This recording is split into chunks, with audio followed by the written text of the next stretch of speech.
first question is, yung behavior ba nito, mga kababayan, is naaangkop bilang kongresista? Hindi, mga kababayan ko, he's act like a grade 4. It's not a grade 6 level. Grade 6 level, alam ng grade 6 level na hindi po pwedeng gawin yan. Mga kababayan ko. Ang attitude ni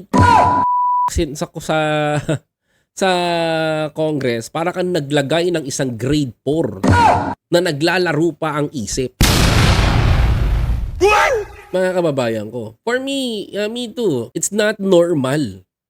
Hindi normal yung ganun. Mga kababayan ko. Punta ka doon, punta ka dyan, lapit ka. Lapit ka kay kong Sandro Marcos, si Sandro Marcos. Alam mo, parang sorry to say may brother ako na may autism. Yes, they are the same, mahilig sa cosplay, pero hindi ganyan bastos. May brother ako, kuya ko, may autism. Pero I'm proud of my brother. Proud ako sa kuya ko.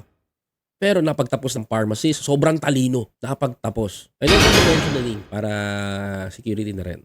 No? Hindi ganyan. Lalapit ka doon and act like, ito, ganyan, ganito.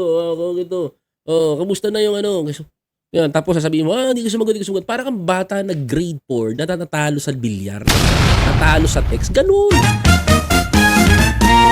Para kang bata. Alam mo, act like a normal. Pucha, hindi biro ang pinapatakbo mo. Ang pinapatakbo mo is yung inyong constituents na iniwan ng tatay mo. Yung tatay mo sa Dasmariñas napakatino. Ang galing na kongresista noon. Si Piti Barsaga. Si Piti. Napakagaling na kongresista noon. Kahit kakamping yun. Marunong yun. May alam. Pero mga kababayan ko, yung attitude mo, tapos may hawak ka na libo-libong constituents, pucha, hindi ka na makakaulit sa susunod dyan, pupusta ako. Mga kababayan ko, hindi ka na makakaulit sa Dasma niyan. Diba?